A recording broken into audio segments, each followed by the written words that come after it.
You aren't too sensitive, and you aren't crazy. You've spent years wondering why you see what others miss and why you feel what others ignore. You've been labeled as judgmental, intense, or too much, but the truth is simpler and much more weightier. You have a prophet's heart, and you've been carrying a burden you weren't trained to understand. A prophet's heart isn't about a title or a platform. It's about a frequency. It's about being wired to hear the heartbeat of heaven while standing in the noise of earth. If you've always felt like an outsider looking in, even in your own family or church, pay attention. God doesn't waste personality traits. What you thought was a flaw is actually your Father's thumbprint on your spirit. Number 1. The burden of the atmosphere.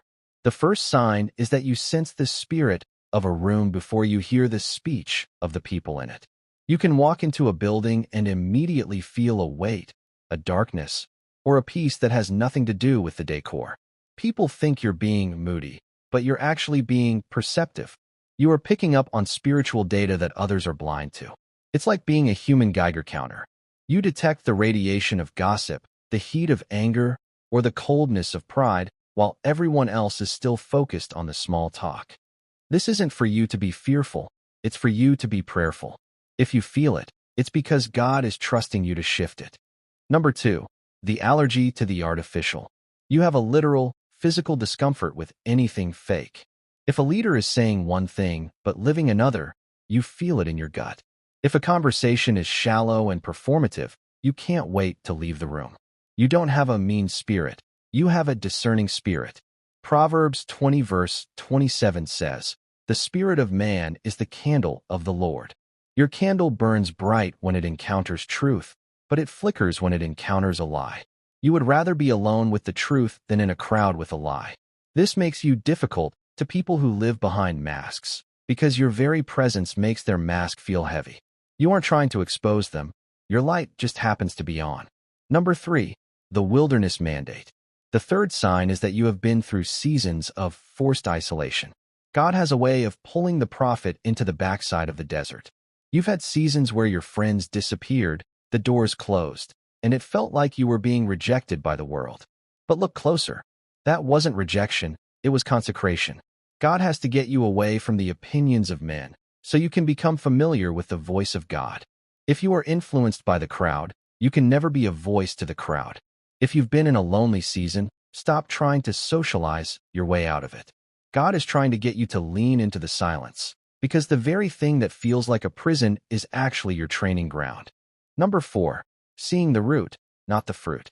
Most people react to what they see on the surface. You react to what's happening at the root. When someone is acting out in anger, others see a bad person, but you see a wounded spirit. When a project is failing, others see bad management, but you see a spiritual misalignment. You have a spiritual X-ray vision. The danger of this gift is that you often see the wolf before the sheep do. You try to warn people about a person or a situation that looks perfect on the outside, and when they don't listen, they label you as the problem. But remember, a watchman isn't a watchman because he sees what everyone else sees. He's a watchman because he sees what's coming from a distance. Don't let their blindness make you doubt your sight. Number 5. The distaste for religious games. You love the Lord, but you struggle with churchianity. You have zero tolerance for religious politics, the performance on stage, or the hierarchy of man-made titles. Your heart cries out for the authentic. You'd rather have a raw, honest conversation in a coffee shop than a polished, scripted service that lacks the power of the Holy Spirit. This is because a prophet's heart is wired for the presence, not the program. Like Amos in the Bible, your spirit groans when the noise of the songs drowns out the justice of the heart. You aren't being rebellious. You are being zealous for the purity of God's house. You don't want the show, you want the Shekinah glory. Number 6. The weight of intercession. The sixth sign is that you carry assignments you didn't ask for. You'll wake up at 3 a.m. with a heavy heart for a person you haven't talked to in years.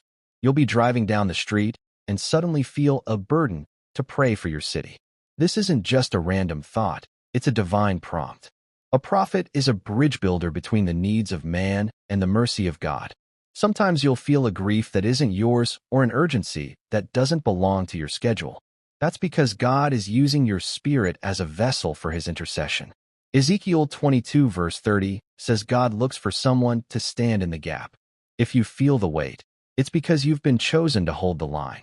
Number 7. Dreaming in symbols. Your sleep isn't just a time for rest. It's a time for revelation. You have vivid, intense dreams that don't feel like normal dreams. They are cinematic, symbolic, and often contain warnings or instructions. You might dream about a storm before a crisis hits, or you dream about a key before a door opens. God uses your subconscious to bypass your logical mind. While your body is asleep, your spirit is in the classroom. You find yourself searching for the interpretation because you know the dream wasn't just for you. It was a message.